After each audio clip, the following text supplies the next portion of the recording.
Hi. So today's video is going to be on the topic of curiosity, and I want to talk about why we talk about curiosity being so helpful in trauma recovery work, and how you can bring more of it into your own life. And when I speak about trauma recovery, that includes developmental trauma, so the trauma that we experience in our developmental years, acute one incident trauma, complex trauma, multiple incidences of trauma, and within this umbrella of trauma, it can range from abuse, neglect, abandonment. Again, it can be a single incidence of trauma, like your parents getting divorced or you yourself experiencing divorce, sexual abuse. It could be a really bad breakup, chronic illness. So there are so many various different types of trauma. So when I speak here about trauma recovery, it's really healing from any situation that you believe to be traumatizing to you and to your soul. So why is curiosity so important to trauma recovery? Well, curiosity allows us to think differently, to invite in a different perspective, result, outcome, without being overly attached to it.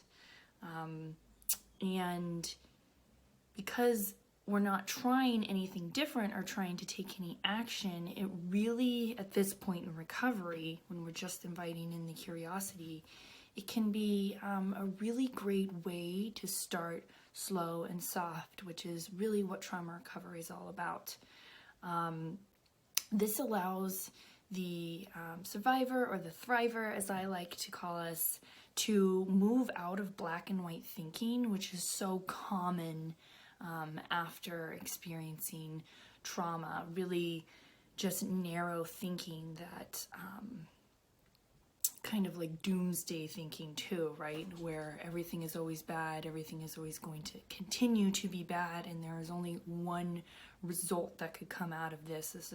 There is only one way that this can go. And in actuality, that's not the truth. Of course, our past has probably taught us otherwise, and that's why it is so vital, I believe, to invite curiosity in when we are recovering.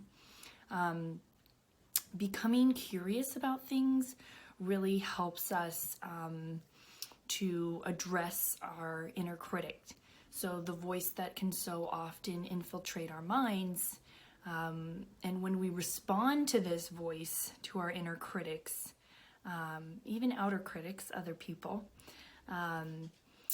with curiosity, without the pressure, again, of having to take any action or make any changes, we begin to see the plethora, the variety of options and ways that a circumstance can transpire.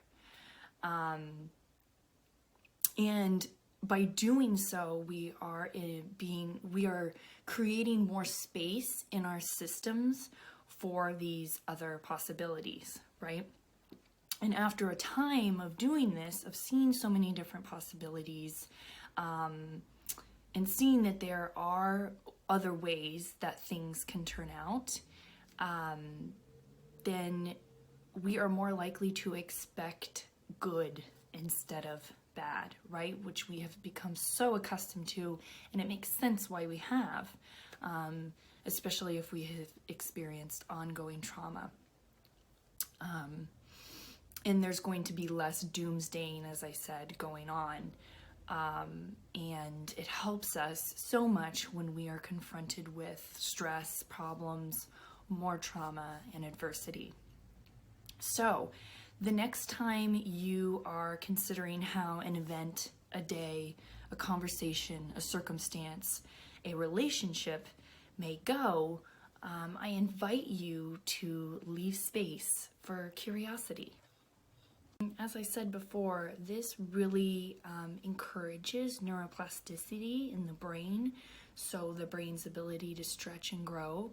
And this really trains the brain into believing that there are other ways that, again, a circumstance can pan out. You can practice inviting more curiosity in by inviting new phrases such as, what if? So imagine you're going on a date and you're kind of getting into that doomsdaying thought process. The inner critic is coming in and telling you, well, this is just going to end up like all your other dates have, and it's going to be awful. Well, what if it's not? What if we have an amazing connection, right? And it kind of can just stop there. At this point, you don't have to bring in any more action. We are just inviting in curiosity. So I hope this helped give you a good idea of why curiosity is so important to trauma recovery. And it's such a great stepping stone to healing trauma. And I hope this encourages you to invite in curiosity yourself when and where it feels doable.